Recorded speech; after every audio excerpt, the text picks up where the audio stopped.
네, 트럼프 대통령 만찬장 부근에서 발생한 총격 사건 소식부터 살펴보겠습니다. 트럼프는 이 용의자가 정신적으로 문제가 많았고 기독교를 증오했다고 주장했습니다.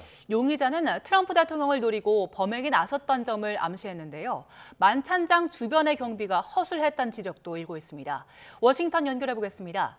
신윤정 특파원, 총격 사건이 발생한 지 만 하루가 다 돼가는데요. 용의자의 범행 동기와 관련해서 더 알려진 사실이 있습니까? 네, 트럼프 미 대통령은 용의자가 정신적으로 매우 문제가 많은 사람이라고 말했습니다. 트럼프 대통령은 현지 시간 일요일 폭스뉴스 전화 인터뷰에서 용의자가 쓴 선언문을 보면 기독교를 증오한다는 건 확실하다고 말했습니다. 이어 용의자는 오랫동안 마음속에 깊은 증오를 갖고 있었고 종교적 문제였다고 덧붙였는데요. 인터뷰 내용 직접 들어보겠습니다. He had a lot of hatred in his heart for quite a while. And he just, I don't know, it was a religious thing. It was strongly anti-Christian.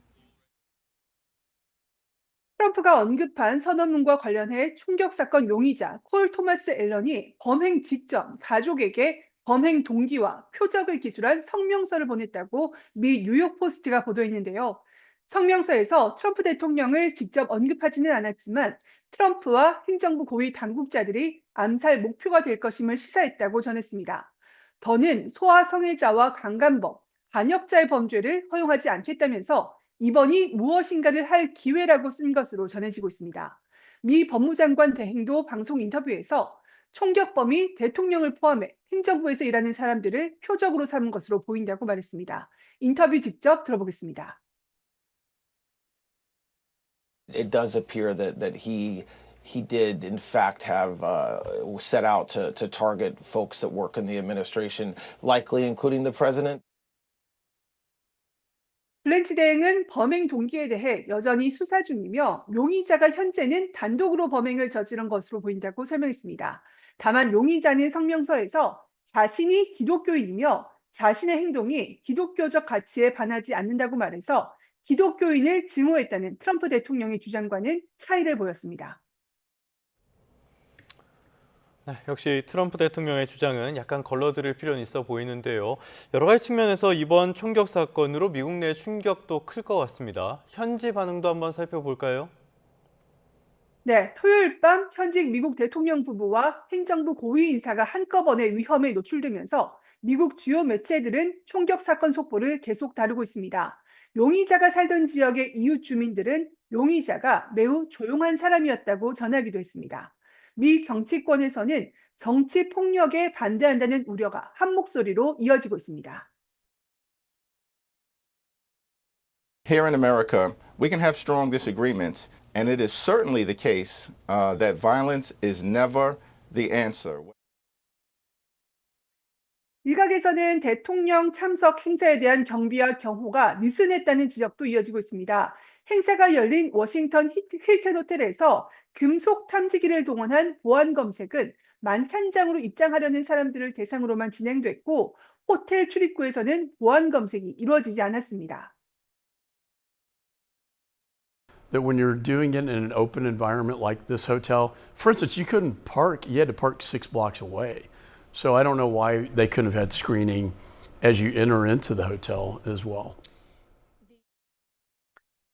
총격 사건 용의자도 호텔 보안이 말도 안 될 정도로 허술했다고 직접 지적했는데요. 만약 내가 미국 시민이 아니라 이란 요원이었다면 M2 기관총을 들고 들어왔어도 아무도 눈치채지 못했을 것이라고 말했습니다.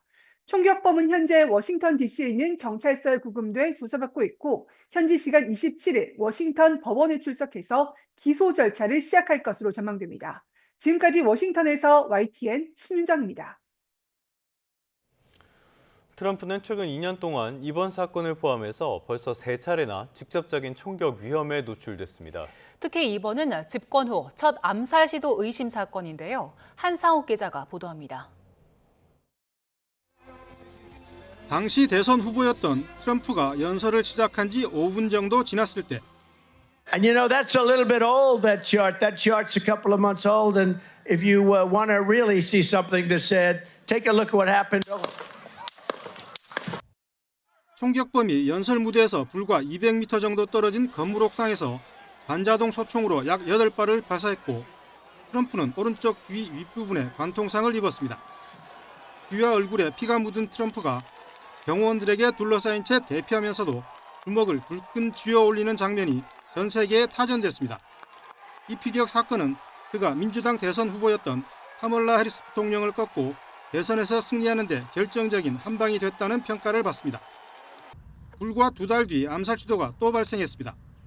트럼프가 자기 소유 골프장에서 골프를 치던 중 한 남성이 소총을 겨눈 겁니다. 용의자는 비밀 경호국의 총격을 받고 달아났다가 체포됐습니다. 그는 12시간가량 골프장 인근에 머물러 있었던 것으로 나중에 확인됐습니다. It was 1 or 2 holes behind. That because the bubble moves through the golf course, so our agents will get there first, clear it. He noticed that the rifle was pointed out. Our agents engaged. 여기에 이번 백악관 출입기자단 만찬 행사장 사건까지 추가되면서 트럼프 대통령은 지난 2년 새 3차례나 암살 시도에 노출된 셈이 됐습니다. YTN 한상욱입니다.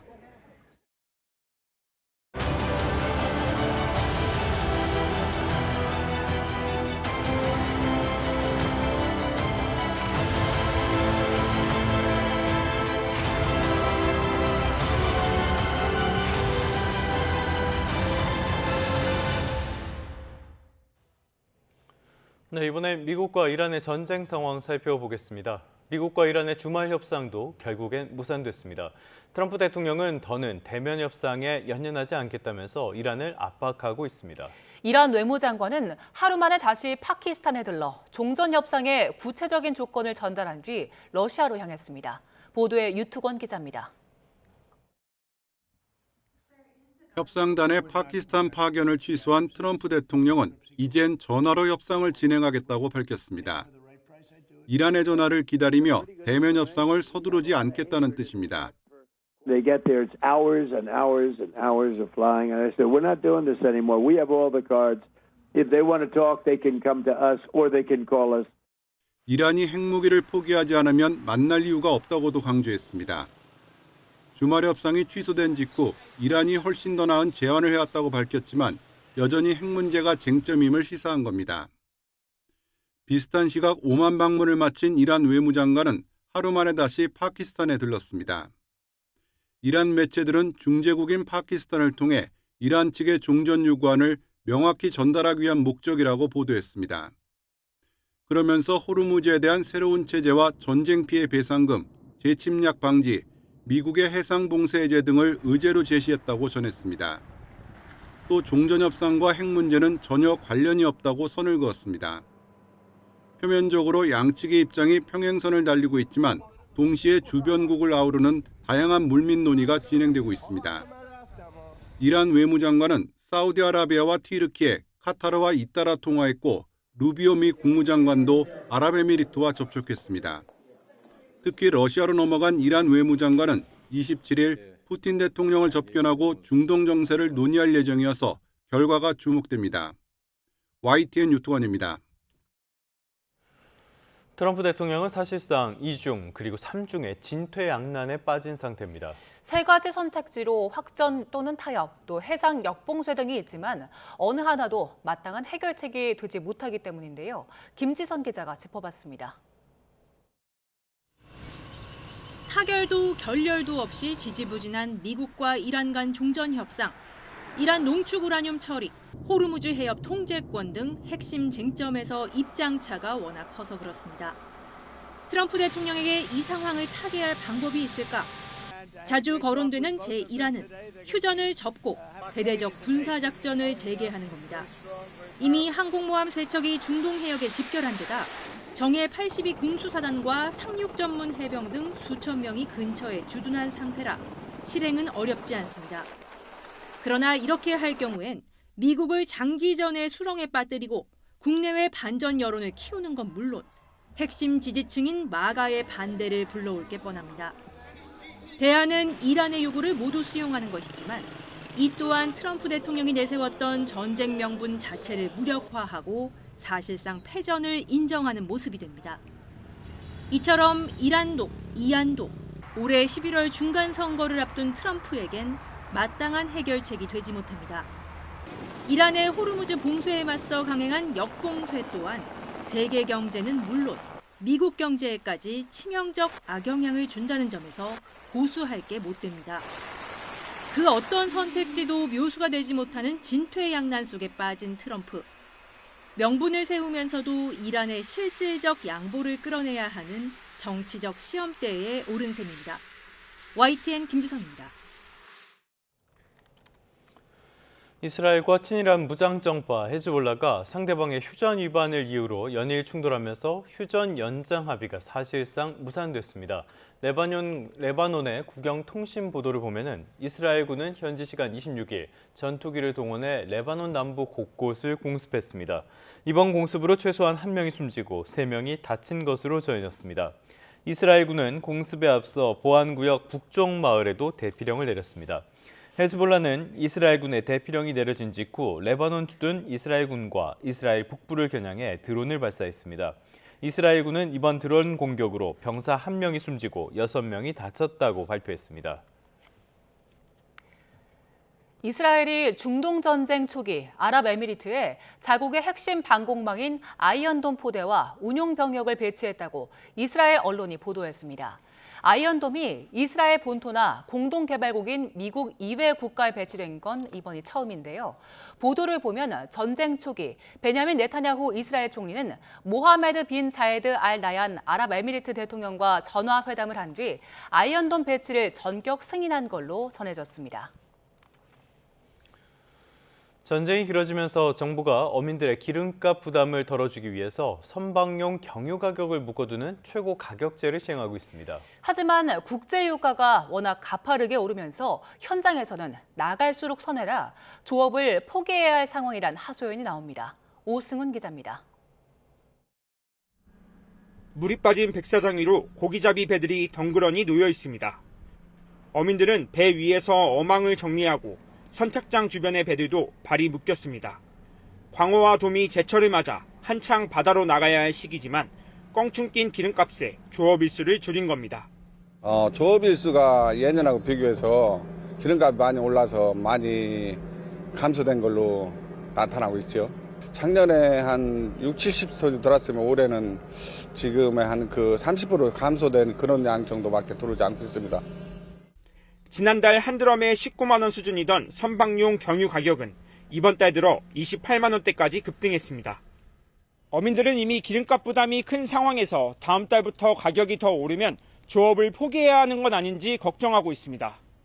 작년 기름값 오르기 전에는 한 달에 거의 한 20일 넘게 출항을 했는데 지금은 뭐 한 2, 3일? 그 정도 심정이 말할 수 없지 뭐. 어장을 포기해야지 뭐 별 수 있어. 수협중앙회는 최고 가격제 시행에 따라 다음 달 7일까지 현재 가격을 유지할 계획입니다. 하지만 제도가 종료되면 국제유가와 연동돼 면세유 가격은 다시 폭등할 가능성이 큽니다.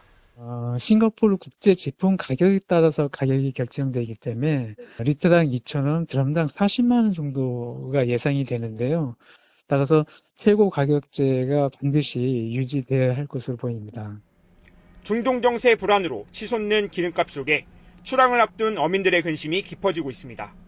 YTN 오승훈입니다. 4월 27일 월요일 오늘의 주요 일정 살펴봅니다. 중동 사태 장기화로 물가 부담이 커진 국민의 어려움을 덜기 위해 정부가 오늘부터 지원금을 줍니다. 국민 70%에 최대 60만 원이 지급되는데 취약계층부터 우선 신청할 수 있습니다. 윤석열 전 대통령의 내란 우두머리 혐의 사건 항소심 재판이 오늘부터 시작됩니다. 지난 2월 1심에서 무기징역이 선고된 지 2달여 만에 열리는 첫 재판입니다. 통일교 현안을 청탁하기 위해 김건희 씨와 국민의힘 권성동 의원에게 금품 및 불법 정치자금을 제공한 혐의를 받는 윤영호 전 통일교 세계본부장의 항소심 선고가 오늘 내려집니다. 앞서 1심은 징역 1년 2개월을 선고했는데 특검팀은 정교 분리의 근간과 헌법 가치를 훼손했다며 징역 4년을 선고해달라고 요청했습니다. 지금까지 오늘의 주요 일정이었습니다.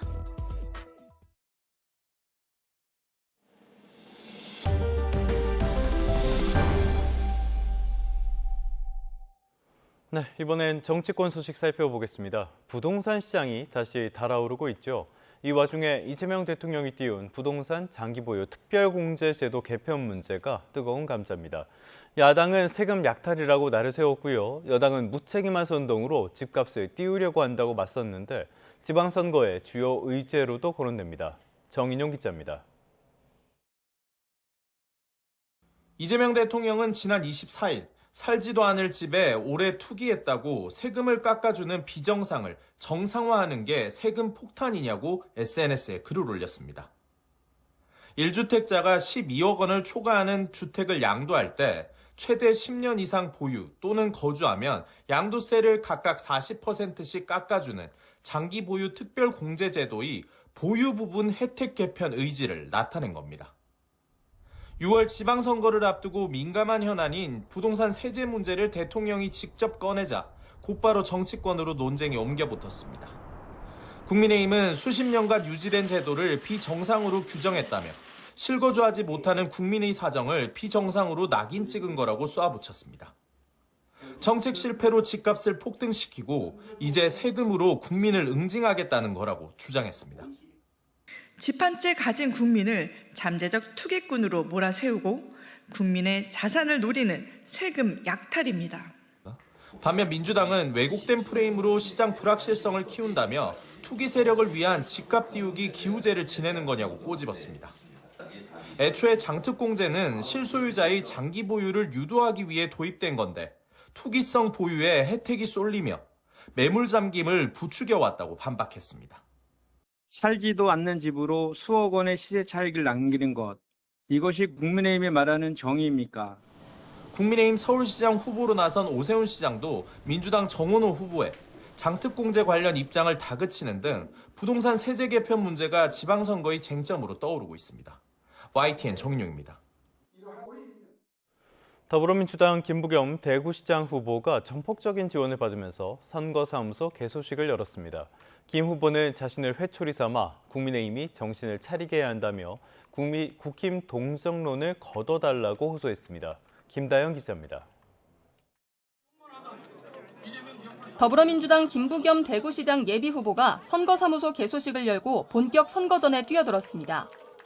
범여권 전현직 국회의원이 대거 참석했는데 보수 텃밭 대구에서 사상 첫 시장 당선을 노리는 민주당이 새 과시에 나선 것으로 보입니다. 김 후보는 자신을 회초리로 삼아 국민의힘이 정신을 바짝 차리게 만들어달라고 호소했습니다. 이번에야말로 대구가 국민의힘에 혼을 내셔야 이 나라가 삽니다. 인공지능 전환 수도와 K2 군공항 이전, 대구 경북 통합 등 주요 공약을 거론하면서 국민의힘 추경호 후보와 대구의 미래를 놓고 치열하게 토론하겠다고 말했습니다. 다만 국민의힘 동정론은 안 된다며 대구 시민들을 붙들었습니다. 그 눈물에 또 쏘가가 찍다가 그래 대구 왜 되십니까? 정청래 대표도 김 후보를 최고의 스타라고 띄우며 전폭 지원을 약속했습니다. 당의 이름으로 전폭적으로 지원하겠다는 것을 약속드립니다. 정 대표는 휴일에도 종횡무진 보수세가 강한 충북 단양도 찾았습니다. 시장을 돌며 시민들과 사진 촬영은 물론 술자리에서 건배까지 하며 연일 접촉면을 넓히고 있습니다. 민주당은 재보궐선거와 관련해 평택을과 하남갑 등에선 아직 후보를 결정하지 않았습니다. 이번 주부터 거의 매일 전략공관위 회의를 열어 후보자 선정에 속도를 낼 예정입니다. YTN 김다현입니다. 내홍 끝에 국민의힘 대구시장 후보로는 3선의 추경호 의원이 확정됐습니다. 경제관료 출신인 추 의원은 보수의 유능함을 증명하겠다면서 치열한 한판 승부를 예고했습니다. 박희재 기자입니다. 국민의힘 대구시장 결선에서 3선 추경호 의원이 유영하 의원을 꺾고 후보로 확정됐습니다. 당내 경선 결과 추경호 후보가 국민의힘 대구광역시장 후보로 결정되었습니다. 경제부총리 겸 기획재정부 장관을 지낸 경제관료에 원내대표까지 역임한 추 의원은 발표 직후 기자회견을 열고 보수의 유능함을 강조하며 포부를 밝혔습니다.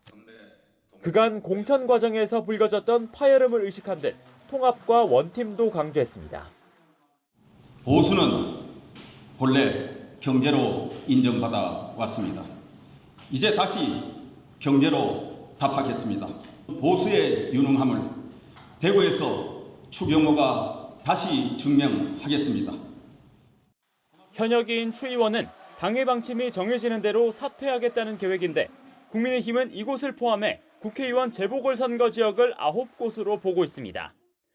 대구시장 불출마를 선언한 이진숙 전 방송통신위원장이 추 의원 지역구인 대구 달성군 국회의원 보궐선거에 도전할지가 관심인데 공관위는 경선을 원칙으로 한다는 방침입니다. 평택을 지역구에는 3선의 정책위의장을 역임했던 유이동 전 의원이 단수 공천됐고 이재명 대통령의 지역구였던 인천 계양을은 추가 공모를 낼 계획입니다. 부산 북갑을 놓고 민심 잡기 경쟁에 나선 무소속 한동훈 전 대표와 박민식 전 의원은 구포초등학교 체육행사에서 처음으로 만났고 민주당 차출설로 관심이던 하정우 청와대 AI 수석은 불참했습니다. 마무리되어가는 공천 상황과 맞물려 국민의힘 지도부는 남은 선거 기간 동안 대여 공세에 메시지를 집중하겠다고 강조했습니다. 당내 자부문으로 선거에 악영향을 주지는 않겠다는 건데 당분간 장동혁 대표의 공개 지역 행보도 다소 줄어들 것으로 보입니다. YTN 박희재입니다. 경제 소식도 짚어보겠습니다. 이달 들어 코스피가 장중 6,500선을 돌파하며 상승장을 이어가고 있습니다. 이에 개인 투자자들은 이번 달 순매도세를 키운 동시에 비투도 늘렸는데요. 차익 실현을 했다는 분석이 나옵니다. 윤태인 기자의 보도입니다. 사상 처음으로 장중 6,500을 돌파한 코스피는 이번 달 들어서만 20%가량 반등했습니다. 시가총액 합계도 4,500조 원대에서 5,300조 원까지 불어났습니다. 하지만 이달 개인 투자자는 가지고 있던 주식 14조 7,670억 원가량을 시장에 던진 것으로 나타났습니다. 월간 기준 역대 최대 순매도액을 기록했던 지난해 9월을 웃도는 수준으로 개인의 코스피 매도세가 이어진다면 역대 최대 순매도 기록을 이번 달에 갈아치울 것으로 보입니다. 비투 규모는 늘었습니다. 개인이 증권사에 빌린 주식 투자 자금만 월 초보다 2조 원 넘게 불어났습니다. 이에 대해 개인의 예탁금이 1년 전보다 2배가량 늘어나 투자 규모가 커졌고 이번 달 상승장에서는 개인이 차익 실현에 나선 것이라는 분석이 나옵니다. 지난달에 샀던 거 절반을 판 거잖아요. 이제 좀 팔고 가자는 심리도 있었던 것 같아요. 예탁금 대비 신용잔고가 높은 수준도 아니고 예탁금 늘어났고 신용잔고 느는 것도 되게 당연한 거거든요. 여기에 국내외 주요 기업 실적 발표가 예정돼 있고 미국 뉴욕 증시도 강세를 보이는 등 우리 증시의 상승세가 기대되지만 미국과 이란의 2차 종전 협상이 무산되는 등 지정학적 리스크는 여전해서 향후 흐름은 지켜봐야 할 것으로 보입니다. YTN 윤태인입니다. 총파업까지 예고한 삼성전자 노동조합에 이어 현대차 노조도 성과급 재원 확대를 요구하고 있습니다. 여기에 하청업체 노조도 원청 직원과 같은 성과 배분을 요구하며 우리 산업계 전반으로 확산할 조짐을 보이고 있습니다. 박기환 기자의 보도입니다. 조합원 4만 명이 거리로 나선 삼성전자 노동조합. 이들이 총파업까지 예고하면서 요구하는 건 성과급 상한 폐지와 직원 한 명당 최대 6억 원에 달할 것으로 전망되는 성과급 재원을 확보해달라는 것입니다. 시작은 SK 하이닉스였습니다. 지난해 성과급 상한을 폐지하고 영업이익의 10%를 직원 성과급으로 지급하면서 역대급 성과급 잔치가 벌어졌습니다. 삼성전자 노조는 경쟁사로 인재가 유출될 수 있다는 이유로 영업이익의 15%를 성과급으로 달라고 요구하고 있습니다. 만약 올해 영업이익이 300조 원을 달성한다면 45조 원이나 되는 규모입니다. 총 파업 기간인 18일을 멈추면 18조에 가까운 공백이 생깁니다. 이것이 숫자로 보일 수 있는 우리의 가치입니다. 반도체에서 시작된 성과급 확대 요구는 산업계 전반으로 확산하고 있습니다. 현대차 노조는 순이익의 30%를, LG U+ 노조는 영업이익의 30%를 직원들의 정당한 보상으로 주장하고 있습니다. 여기에 노란봉투법 시행도 변수가 됐습니다. 하청업체 노동자들이 원청 직원들과 같은 성과 배분을 요구하면서 경영진의 고심은 깊어지고 있습니다. 굉장히 박탈감이나 위화감을 느낄 수 있는 그런 식의 얘기이기도 합니다. 이미 줄 만큼 주고 또 요구하는 그 사람들까지 주면서 기업이 어떻게 버티겠습니까? 그럴 때는 노노가 같이 좀 나눌 수 있는 역대급 실적에 따른 성과급 확대 요구에 기술과 시설 투자 감소로 산업계의 경쟁력이 약화할 수 있다는 우려도 확산하고 있습니다. YTN 박견입니다. 조합원 사망 사고 이후 총력 투쟁을 선포한 화물연대가 BGF 로지스와 교섭을 재개했습니다. 화물연대와 BGF 로지스는 어제 오후 1시 고용노동부 창원지청에서 세 번째 실무 교섭을 재개했습니다. 양측은 논의한 내용에 대해서는 언급할 단계가 아니라며 공개하지 않았습니다. 지난 20일 경남 진주 CU 물류센터 앞에서는 집회에 참여한 화물연대 조합원 한 명이 비조합원 화물차에 치여 숨지는 사고가 발생해 노사 갈등이 더 격화됐습니다.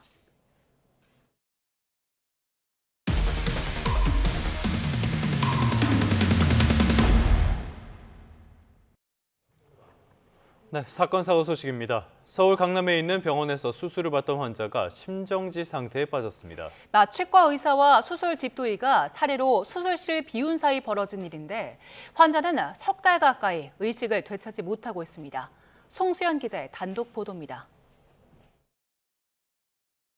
지난 1월 40대 여성 환자가 팔꿈치 수술을 받기 위해 수술실로 걸어 들어갑니다. 12분 뒤 환자 마취를 끝낸 마취과 전문의 A씨가 수술복을 벗은 사복 차림으로 병원 복도를 나섭니다. 정형외과 집도의 B씨가 수술실에 들어오기도 전이었습니다. 그날만 특별하게 이런 일이 있어서 먼저 간다고 하신 거예요? 보통 프리랜서들은 그런 식으로 일을 하는 게 일반적인 상황인데요. 원장님은 그렇게 했을지는 정확하게 잘 모르겠습니다. 원장님 오기 전에 저희 이동한 거라서. B씨도 수술을 마친 뒤 자리를 떠났지만 환자는 여전히 수술실에 잠들어 있었습니다. 현재 환자의 상태가 어떤지, 환자의 산소 포화등이 뭐니 이런 것들이 어떤지를 확인해야 될 의무가 있는데 집도의도 동시에 그 현장을 이탈해버렸고 집도의 B씨는 당시 마취과 전문의가 나간 사실도 몰랐다고 말합니다. 9시 12분에 마취과 선생님 나간다는 거 알고 계셨죠? 수술할 때? 몰랐습니다. 근데 저는 수술하니까 집중하고 일을 하고요. 당연히 저는 마취과 방에서 왔다 갔다 하고 보고 계신다고 생각을 했습니다. 수술이 끝나고 얼마 뒤 환자를 깨워도 의식을 회복하지 않자 이상 징후를 느낀 간호사는 2차례에 걸쳐 마취과 전문의 A씨에게 연락했습니다. A씨는 2번 모두 해독제를 투여하라고 지시했는데 2번째로 해독제가 들어가고 9분 뒤 환자는 심정지 상태에 빠졌습니다. 중고등학생 자녀의 어머니인 환자는 석 달 가까이 지난 지금까지도 저산소성 뇌 손상으로 의식을 되찾지 못하고 있습니다. 움직이지도 못하고 지금 거의 뼈만 남아있는 상태거든요. 이제 딸들한테는 이제 엄마가 좀 돌아오기 힘들 것 같다라고 지금 이야기를 하고 있고요. 대한마취통증의학회가 펴낸 의학교과서는 마취과 의사가 환자의 상태를 지속적으로 감시하면서 마취를 시행해야 한다고 명시하고 있습니다. 마취과 의사가 없을 때라도 마취 분야에 숙련된 의료인이 마취제가 투여되고 있는 환자의 옆에 있어야 한다는 점도 분명히 했습니다. 환자가 의식을 완전히 회복하거나 회복실로 이동할 때까지 마취 제공자, 즉 의사가 곁을 지켜야 한다고도 강조합니다. 마취과 의사가 바로 옆에 있었다면은 이런 이상 징후를 빠르게 캐치를 했겠죠. 왜 그렇게 바이탈 사인이 흔들리는지에 대한 정보 파악이 빠르게 필요한데 그 부분에서 좀 조치가 좀 늦어졌다 혹은 잘못 조치했다라고 할 수 있습니다. YTN 취재가 시작되자 병원 측은 관련 내용을 확인하고 있고 현재는 답변할 수 없다는 입장만 반복했습니다. 가족들은 의료진의 무책임한 행동이 한 가정을 사지로 내몰았다며 집도의와 마취과 전문의를 상대로 법적 대응에 나섰습니다. YTN 송수연입니다. 서울 신도림에 있는 호텔에서 불이 나 투숙객과 직원 130여 명이 대피하는 일이 벌어졌습니다. 수도권에선 교통사고도 잇따랐는데요. 사건 사고 소식 표정우 기자가 보도합니다. 높이 솟은 건물 앞에 소방차와 경찰차가 줄지어 서 있습니다. 아침 8시쯤 서울 신도림동에 있는 지상 19층짜리 호텔 7층 주방에서 불이 났습니다. 불은 약 2시간 만에 꺼졌지만 투숙객과 직원 등 135명이 대피해야 했습니다. 낮 12시 40분쯤엔 서울 역삼동 테헤란로를 달리던 SUV가 가로등을 들이받았습니다. 이 사고로 다친 사람은 없었지만 가로등이 쓰러지며 한때 차로 2개가 통제됐습니다. 경찰은 음주나 약물 운전은 아닌 걸로 보고 정확한 경위를 조사하고 있습니다. 인천 옥련동 지하차도 공사 현장 인근에선 SUV가 전도됐습니다. 다친 사람은 없었고 보행자 보호 울타리 일부가 부서졌습니다. 경찰은 운전 부주의로 인해 사고가 발생한 걸로 보고 있습니다. YTN 표정우입니다. 오늘 새벽 3시 반쯤 전남 장성군 호남고속도로 순천 방향 장성분기점 부근을 달리던 대형 화물차에서 선박용 닷줄이 떨어졌습니다. 다행히 다친 사람은 없었는데요. 뒤따르던 다른 화물차가 닷줄에 걸려 2차선 도로 한복판을 가로막으면서 한때 통행이 전면 차단됐습니다. 인근에 극심한 정체가 빚어졌는데 관계 당국이 일단 닷줄에 걸린 화물차를 끌어내면서 1시간 10여 분 만에 통행이 재개됐습니다. 고속도로 순찰대와 한국도로공사 등은 중장비를 동원해 나머지 닷줄을 마저 치운 뒤 사고 경위를 조사한다는 방침입니다. 월요일인 오늘 중부를 중심으로 초여름 더위는 잠시 누그러지겠습니다. 오늘 서울 낮 기온이 22도로 어제보다 3도 정도 낮겠는데요. 계절이 제자리를 되찾겠지만 일교차는 여전히 커서 옷차림에 계속 신경 써주시기 바랍니다. 오늘 중부지방은 종일 흐린 가운데 밤부터는 비 소식도 있습니다. 내일 새벽까지 강원도에 최고 5에서 20mm, 수도권과 충청에는 5에서 10mm의 비가 내리겠고요. 곳에 따라 돌풍과 벼락이 동반될 수 있겠습니다. 낮 동안에도 중부 곳곳으로 약한 빗방울이 떨어질 수 있어서 작은 우산 하나 챙겨 다니시는 게 좋겠습니다. 본격적으로 비가 내리기 전까지 대기는 건조하겠습니다. 현재 중부와 전북, 북부 또 영남을 중심으로 건조특보가 발효 중인데요. 계속해서 화재 예방에도 신경 써주시기 바랍니다. 오늘 아침 기온은 어제와 비슷하게 출발하고 있습니다. 이 시각 서울의 기온이 13.8도, 청주 13도, 울산은 15도 보이고 있고요. 한낮 기온은 서울이 22도, 울산 24도가 예상됩니다. 내일 낮부터는 대체로 맑은 날씨가 이어지겠고 당분간 일교차 큰 봄 날씨가 예상됩니다. 날씨였습니다. 이 시각 주요 뉴스입니다. 트럼프 대통령이 이번에는 이란과의 협상을 전화로 진행하겠다고 밝혔습니다. 그러면서 이란은 종전 합의에 무엇이 포함되어야 하는지 알고 있다며 원한다면 연락하라고 제안했습니다. 아바스 아라그치 이란 외무장관이 파키스탄을 방문해 종전 협상 조건을 전달했다고 이란 매체들이 보도했습니다. 그러면서 아라그치 장관이 호르무즈 해협에 대한 새로운 법적 체제와 전쟁 피해에 대한 배상금 등을 의제로 제시했다고 전했습니다. 이스라엘과 친이란 무장정파 헤즈볼라가 상대방의 휴전 위반을 이유로 연일 무력 충돌하고 있습니다. 휴전 합의가 사실상 무력화됐다는 분석이 나옵니다. 트럼프 대통령이 백악관 출입기자협회 만찬장 부근에서 발생한 총격 사건 용의자에 대해 매우 문제가 많은 사람이라고 주장했습니다. 그러면서 그가 기독교인을 증오한다는 건 확실한 사실이라고 말했습니다. 중동 사태 장기화로 커진 물가 부담을 줄이기 위해 정부가 오늘부터 고유가 피해 지원금을 지급합니다. 지원금 규모는 소득 하위 70% 국민을 대상으로 최대 60만 원입니다. 네, 다시 주요 뉴스부터 살펴보겠습니다. 트럼프 대통령이 참석한 백악관 출입기자단 만찬 행사장에서 총격 사건이 발생했습니다. 트럼프 대통령은 급히 대피했고 행사는 순식간에 아수라장이 됐습니다. 긴박했던 당시 상황을 김혜린 기자가 보도합니다. 미국 워싱턴 힐튼 호텔에서 열린 백악관 출입기자단 만찬. 도널드 트럼프 대통령과 멜라니아 여사, 벤스 부통령 등 백악관 주요 인사들이 한자리에 모였습니다. President of the United States, Donald J. Trump. 행사가 무르익던 저녁 8시 반쯤 폭음이 울려 퍼집니다. 만찬장 밖에서 총격 사건이 발생한 겁니다. 행사는 순식간에 아수라장이 되고 비밀 경호국 요원들은 급히 무대 위로 뛰어올라 트럼프 대통령의 자세를 낮춘 뒤 대피시킵니다. 무장 요원들은 트럼프 대통령이 떠난 자리를 지키고 섰습니다. 턱시도와 드레스를 차려입고 만찬에 참석한 이들 역시 서둘러 테이블 아래로 몸을 숨깁니다. 총격 사건으로 결국 만찬은 종료되고 트럼프 대통령은 호텔을 떠났습니다. 호텔은 순식간에 경찰차와 구급차가 에워쌌습니다. 참석자들 역시 서둘러 만찬장을 빠져나옵니다. Not have been able to hear on camera as I heard someone saying, please God, I just want to get out of here. Please, I want to get out of here. There were people starting to cry as they realized that something terrible had happened, that there was some kind of security breach. 백악관 출입기자단 만찬은 100년 넘게 미국 대통령과 언론의 소통 창구 역할을 해온 유서 깊은 자리입니다.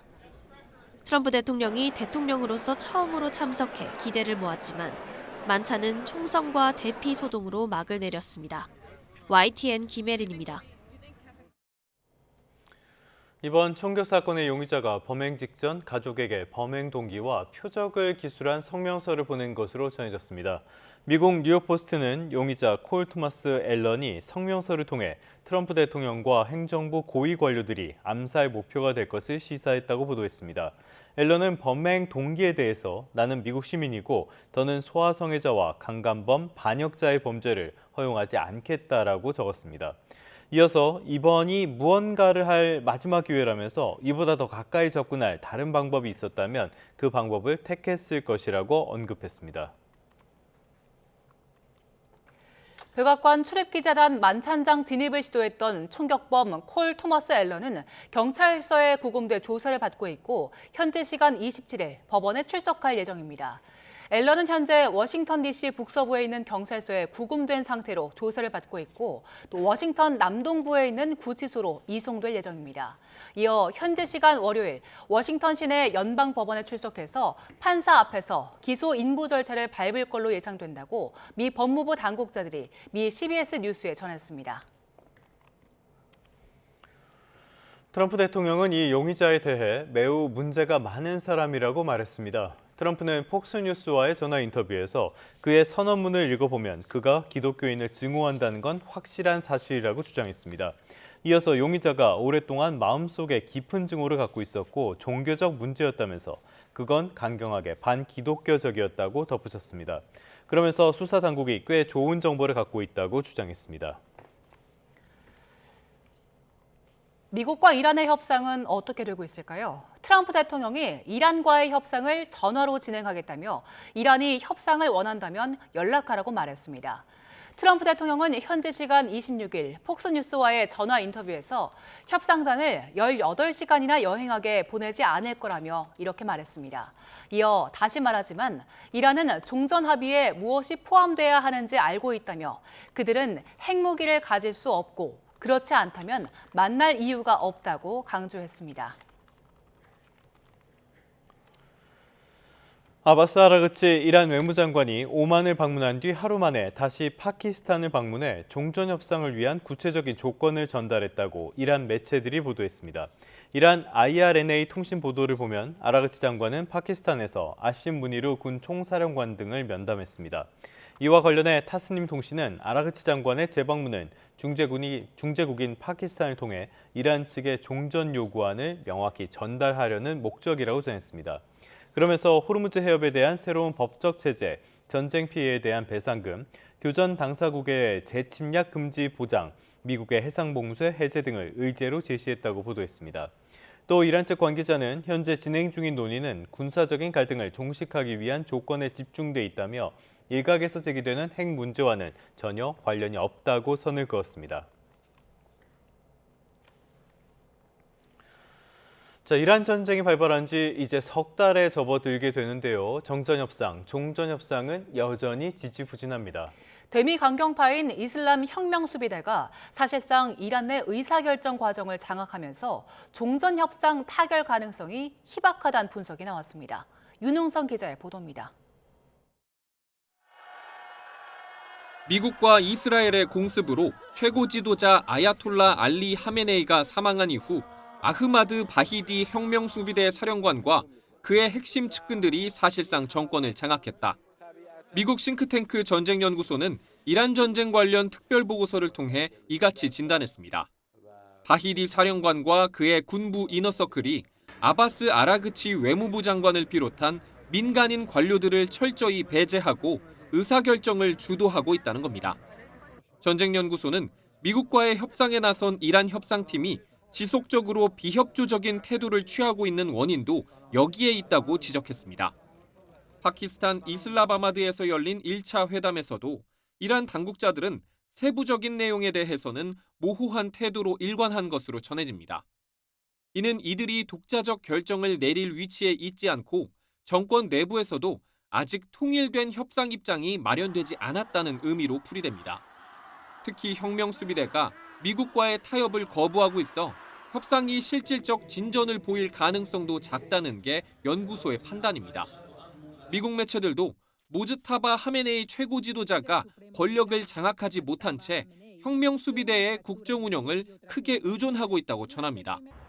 최고 지도자가 공습대 중상을 입은 까닭에 정상적인 활동과 소통이 불가능한 상태라는 관측도 전해지고 있습니다.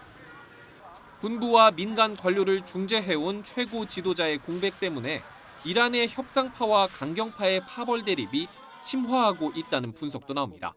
YTN 윤웅성입니다. 이스라엘과 레바논의 휴전은 사실상 깨진 상태입니다. 레바논 주민들은 공격을 피해 앞다퉈 마을을 떠나고 있습니다. 이란에 이어 레바논 헤즈볼라로 전쟁을 키워간 네타냐후 이스라엘 총리는 오늘 10월 총선에서 야권의 정권을 빼앗길 가능성이 커졌습니다. 이경아 기자의 보도입니다. 꼬리에 꼬리를 문 차들로 도로가 북새통입니다. 온갖 살림에 매트리스까지 싣고 탈출하는 사람들. 이스라엘이 공격에 앞서 레바논 남부 주민들에게 마을을 비우라고 경고한 겁니다.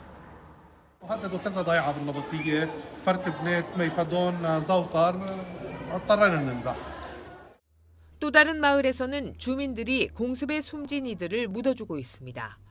이란을 돕는다며 이스라엘이 공격하는 헤즈볼라 대원뿐 아니라 민간인도 포함돼 있습니다. نحن فداء المقاومة باقيين على الخط على النهر نحن هيدي أرضنا مش مستعدين لو مهما ضحينا نطلع من هالأرض. 트럼프 미국 대통령의 중재로 3주 연장한 휴전은 사실상 말뿐입니다. 이스라엘과 레바논 무장정파 헤즈볼라는 서로 휴전을 위반했다며 공방을 이어가고 있습니다. 네타냐후 총리는 휴전 기간에도 헤즈볼라의 위협에 대응할 권리가 있다며 레바논 남부에 이어 북부까지 공세를 강화할 것임을 분명히 했습니다. ואנחנו נפעל ביד חזקה ובזרוע נטויה. משום שאנחנו לא מוכנים לקבל את ההתפרעות הזאת, נעשה מה שצריך כדי להחזיר את הביטחון לצפון. 끝모를 전쟁 속에 네타냐후 총리가 오는 10월 총선에서 패할 것이란 전망이 나오고 있습니다. 과거 네타냐후의 장기 집권을 무너뜨린 두 전직 총리가 합당으로 다시 손을 잡았기 때문입니다. אחרי 30 שנה של נתניהו הגיע הזמן להיפרד ממנו ולקחת את המדינה לדף החדש, לפרק החדש, ואת זה אנחנו נעשה.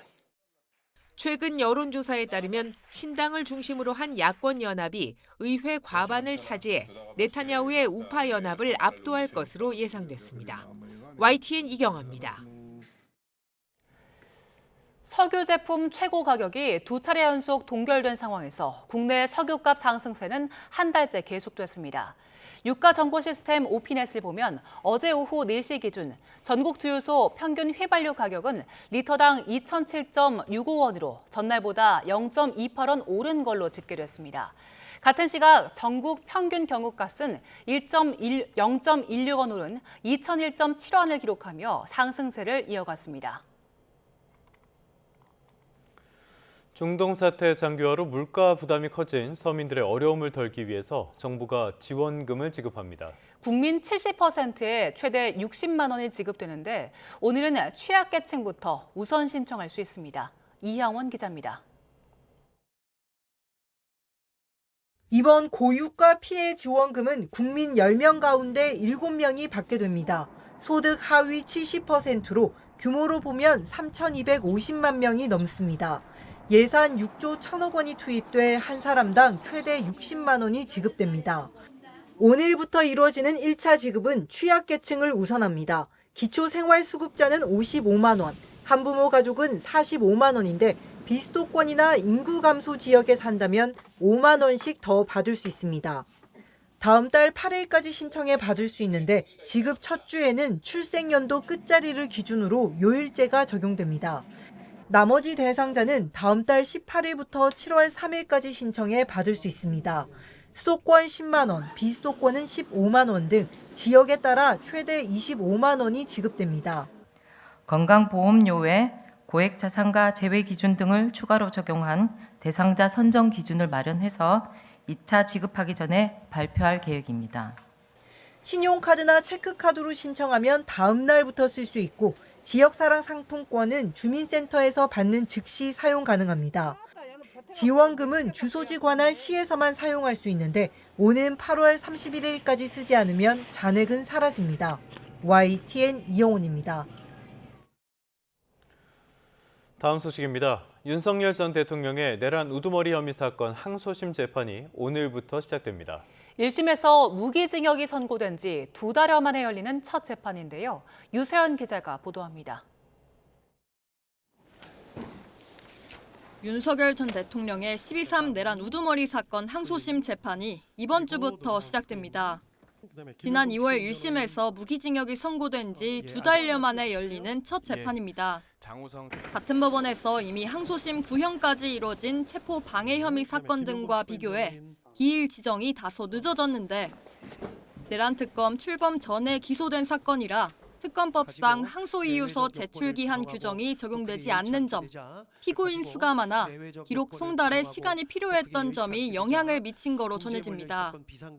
심리를 맡은 서울고등법원 내란전담 재판부 형사 12-1부는 이번 첫 재판 이후 오는 7월까지 10차례 넘는 기일을 미리 지정했습니다. 매주 재판이 진행될 거로 보이는데 항소심 쟁점으로 꼽히는 건 윤 전 대통령의 비상계엄 모의 시점입니다. 앞서 특검은 노상원 수첩을 핵심 근거로 윤 전 대통령이 지난 2023년 10월부터 계엄을 준비했다고 결론지었습니다. 하지만 1심 재판부는 수첩의 증거 능력을 인정하지 않았고 윤 전 대통령이 국회의 활동을 무력화하기로 마음먹은 정확한 시기는 파악하기 어렵다면서도 외부로 표출된 것은 계엄 이틀 전인 2024년 12월 1일로 보인다고 판단했습니다. 적어도 2024년 12월 1일 무렵에 더는 참을 수 없다. 무력을 동원해서라도 국회를 제압해야겠다라고 결심했기 때문이라고 보는 것이 이 사건의 실체에 부합하는 것으로 보입니다. 1심 재판부는 윤 전 대통령이 우발적으로 계엄을 선포했다는 쪽에 무게를 둔 상황. 항소심 재판부가 12.3 비상계엄을 윤 전 대통령의 장기적 기획으로 재해석할지 단기적 오판의 범주에 남겨둘지 주목됩니다. YTN 유서연입니다. 2차 종합특검이 2차 계엄 의혹과 관련해서 수사 전선을 넓히고 있습니다. 남은 기간 수사 속도와 중립성이라는 두 마리 토끼를 모두 잡을 수 있을지 주목됩니다. 박광열 기자의 보도입니다. 종합특검이 12.3 비상계엄 당시 합동참모본부 관여와 2차 계엄 시도 의혹에 대한 수사에 속도를 내고 있습니다. 김명수 전 합참의장의 자택 등을 강제 수사한 데 이어 검찰 내부망을 압수수색하며 계엄 당시 검찰 대응 과정도 정조준했습니다. 물론 여전히 수사 전반에 대한 물음표 섞인 시선도 있습니다. 2달 동안 구속하거나 재판에 넘긴 피의자가 없다는 비판이 대표적입니다. 앞서 내란특검은 수사 개시 한 달도 지나지 않아 윤석열 전 대통령에 대한 구속영장을 청구했고 13일 뒤 체포방해 혐의 등을 추가 기소했습니다. 다만 현실적 한계를 고리로 한 반론도 만만치 않습니다. 내란특검의 당시 파견검사 정원은 60명, 다른 3대 특검도 상황은 크게 다르지 않았습니다. 빠른 구속수사와 기소, 이후 재판 공소유지까지 자신감을 가질 수 있었던 배경입니다. 반면 종합특검의 파견검사는 현재 13명에 불과합니다. 조기에 구속수사를 시도할 경우 20일 내에 이뤄져야 하는 기소 여부 판단과 재판 공소유지까지 자칫 인력난이 더 커질 수 있다는 겁니다. 우리 종합특검법상 검사 파견 정원은 15명입니다. 검사 파견 정원도 채우지 못한 채 수사는 진행되고 있습니다. 중립성 지적에 대한 대응도 본격화하는 모양새입니다. 앞서 초대형 국정농단 의심 사건으로 이름을 붙였던 쌍방울 대북송금 수사에 대한 윤석열 정부 개입 의혹도 다른 명칭을 쓰는 방안을 검토하고 있습니다. 국정농단 등 수사 결과 예단에 대한 비판 여지가 있을 수 있는 측면을 빼고 수사 개입 의혹 규명에 초점을 맞추는 방식으로 중립성, 공정성 담보를 강조하겠다는 취지로 읽힙니다. YTN 박광렬입니다. 네, 북한 소식입니다. 김정은 위원장이 또 군부대를 찾아 사상 무장을 강조하면서 강군 건설을 주문했습니다. 러시아가 우크라이나에 빼앗겼던 쿠르스크를 북한군의 도움으로 탈환한 지 1년을 맞아 북러 간 교류 협력도 더 활발해지고 있습니다. 김문경 기자의 보도입니다. 김정은 북한 국무위원장이 군부대를 찾아 박격포 사격 경기를 지켜봅니다. 지난 19일 집속탄 시험 사격 현장을 찾은 지 6일 만입니다. 1932년 김일성 주석이 항일 무장 투쟁을 위해 조직했다는 조선인민혁명군, 이른바 빨치산 창건일을 기념한 행사입니다.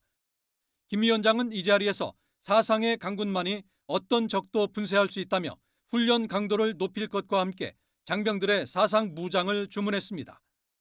전투 훈련은 우리 당의 군사 전략 사상과 주체 전법의 제반 요구를 철저히 구현하여 적을 완전히 괴멸시킬 수 있는 전투력을 백방으로 다지는 데 중심을 두고 조직 진행하여야 한다고 하시면서 북한은 올해 들어 초대형 방사포와 집속탄 등을 연이어 시험 발사하는 등 재래식 전력을 강화해오고 있는데 이번 군사 행보도 그 일환으로 보입니다.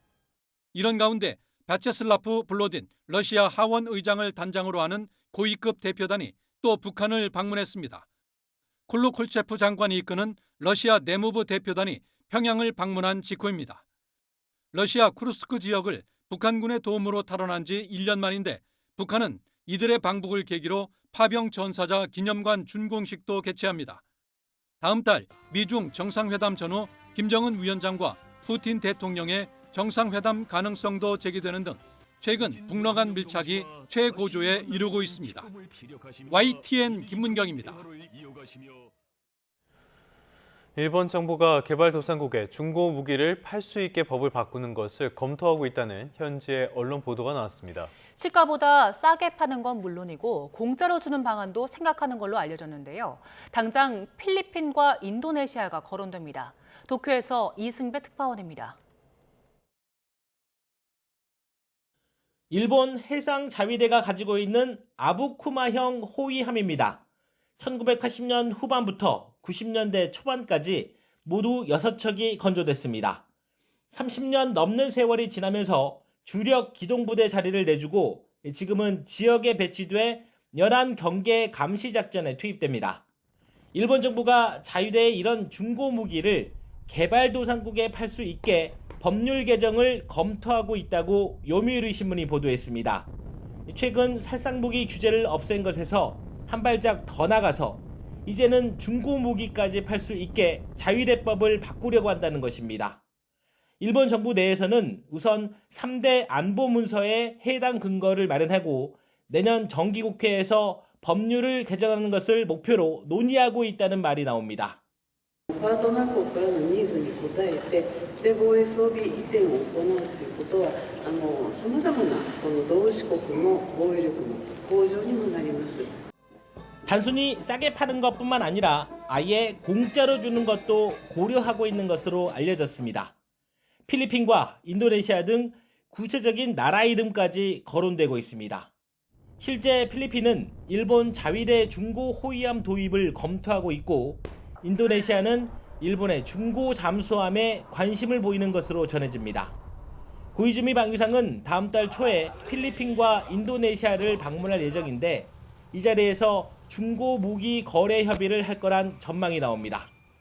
同盟国、同志国の抑止力、対処力の強化に資するとともに、いわば防衛力そのものと位置づけられる我が国の防衛生産、技術基盤の維持強化につながるものと認識しています。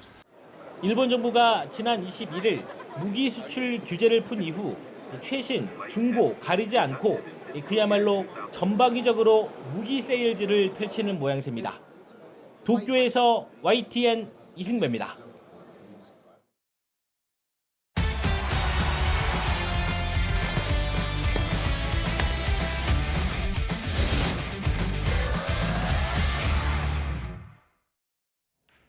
스포츠 뉴스입니다. KBO 리그 역대 최고 타자 가운데 한 명인 박병호 코치가 팬들 앞에서 은퇴식을 열었습니다. 전체 1번으로 올해 키움 유니폼을 입은 박준현은 뜻깊은 경기에서 데뷔 첫 승을 거뒀습니다. 이경재 기자입니다. KBO 리그 최다인 6번의 홈런왕. 국민거포 박병호가 가장 오래 몸담았던 키움에서 마지막 팀이었던 삼성 선수들과 함께 은퇴식을 가졌습니다. 제가 고척을 방문할 때마다 보내주신 응원 덕분에 다시 한번 돌아올 수 있게 되었습니다.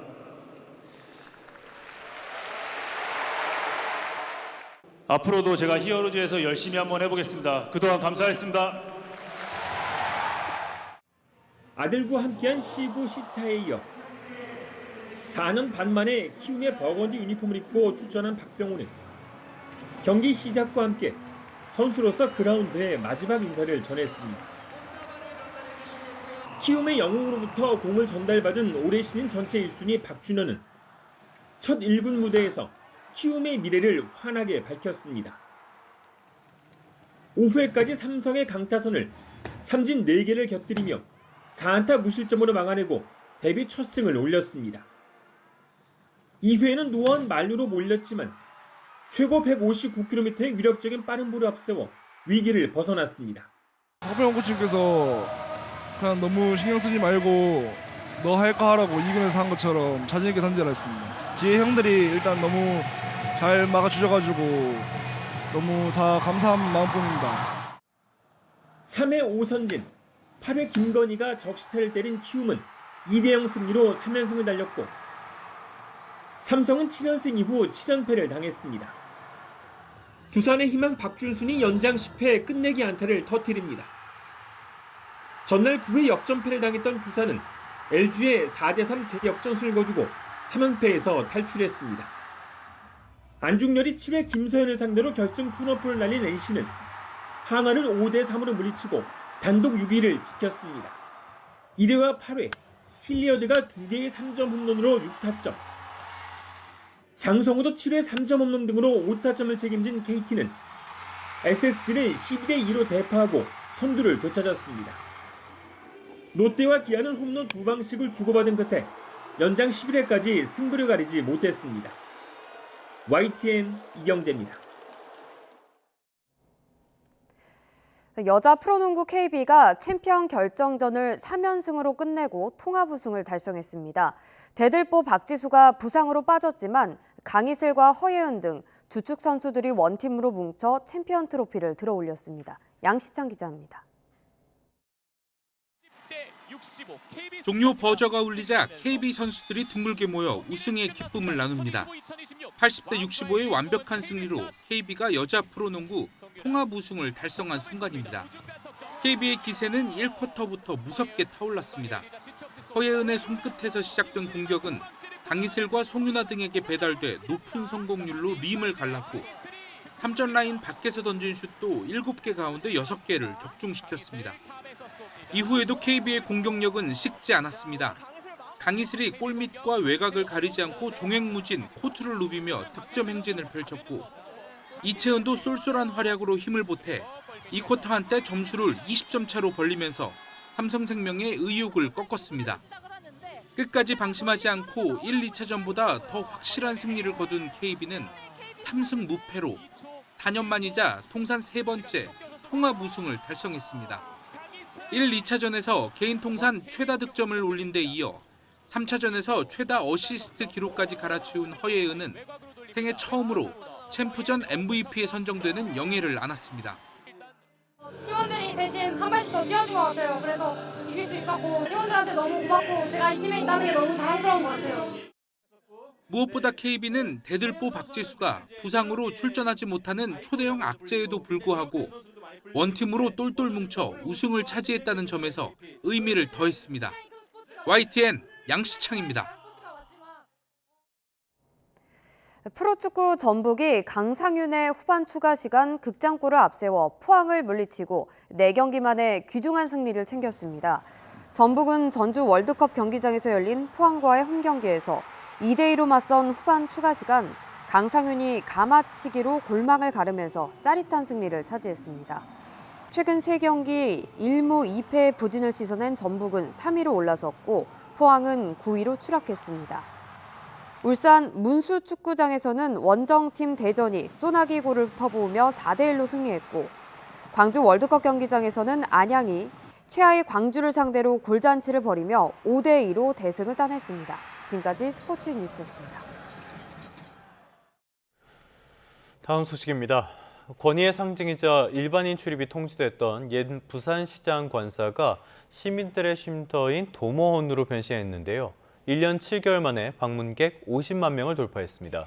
이 공간은 아름다운 정원과 다채로운 문화 공간을 갖추고 있는데요. 이제 시민과 관광객 모두가 즐겨 찾는 곳이 됐습니다. 김종호 기자의 보도입니다. 오솔길을 따라 천천히 올라가면 만나는 넓은 정원과 열린 건물. 시민들이 담소를 나누고 바다 경치가 보이는 곳에서는 사진을 남깁니다. 어느덧 따갑게 느껴지는 햇볕을 피해 그늘에서 차 한 잔의 여유도 즐깁니다. 실내에는 전시회와 독서, 휴식과 교육 등 다양한 공간까지 마련된 부산 도모원입니다. 드라마 촬영 장소로 알고 왔는데 올라와 보니 정원이 너무 잘 돼 있어서 좋았고 전시 공간이나 카페도 잘 어우러져 있어서 좋은 공간이라고 생각합니다. 부산시는 지난 2024년 9월 옛 부산시장 관사를 새로 꾸며 도모원이라는 이름으로 시민에게 전면 개방했습니다. 잘 꾸민 정원과 시설, 다채로운 문화 행사와 공연 등으로 시민과 관광객 발길이 이어지면서 최근 누적 방문자가 50만 명을 돌파했습니다. 사랑받는 이유는 처음 문을 열었을 때 콘셉트, 걷고 머물고 기억하다에 있습니다. 휴식하고 또 이 삶을 한번 되돌아보고 또 무언가 모색하는 그런 공간이 되었다고 생각을 합니다. 지난 1984년 만들어 대통령 지방 숙소와 시장 관서로 사용한 권위적인 건물과 넓은 정원. 범접할 수 없었던 권력자의 은밀한 공간이 42년이 지난 지금은 시민에게 사랑받는 열린 공간으로 자리 잡았습니다. YTN 김종호입니다.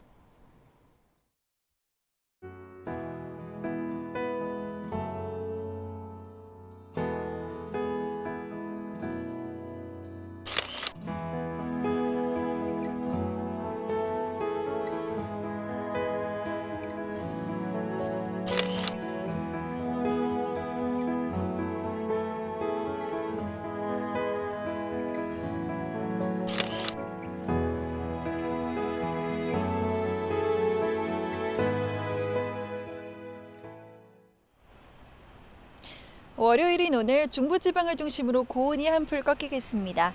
오늘 서울 낮 기온이 22도로 어제보다 3도 정도 낮겠는데요. 계절이 제자리를 되찾겠지만 여전히 일교차가 크게 벌어지고 있어서 계속해서 옷차림과 건강관리에 신경 써주시기 바랍니다. 오늘 중부지방은 종일 흐린 가운데 밤부터는 비 소식도 있습니다. 내일 새벽까지 강원도에 최고 20mm, 수도권과 충청에 5에서 10mm의 비가 예상되고요. 곳에 따라 돌풍과 벼락을 동반하는 곳도 있겠습니다. 또 낮 동안에도 중부 곳곳으로 약한 빗방울이 떨어질 수 있어서 작은 우산 하나 챙기시는 게 좋겠습니다. 오늘 아침 기온은 어제와 비슷하게 출발하고 있습니다. 이 시각 서울의 기온이 13.7도, 대구 12.3도 보이고 있는데요. 한낮에는 서울이 22도, 강릉 16도로 중부지방은 어제보다 4도에서 많게는 8도가량이나 내려가겠습니다. 반면 비교적 맑은 남부지방은 대구가 27도까지 오르는 등 여전히 예년보다 더운 곳이 많겠습니다. 비와 함께 초여름 더위는 잠시 누그러지겠고 이번 주는 대체로 이맘때 봄 날씨가 이어질 전망입니다. 오늘 밤 비가 내리기 전까지 대기는 계속해서 건조하겠습니다. 현재 중부와 전북, 북부 또 경북을 중심으로 건조특보가 이어지고 있는 가운데 화재 예방에 힘써주시기 바랍니다. 지금까지 YTN 정수현입니다. 뉴스타트 3부 잠시 뒤에 이어집니다.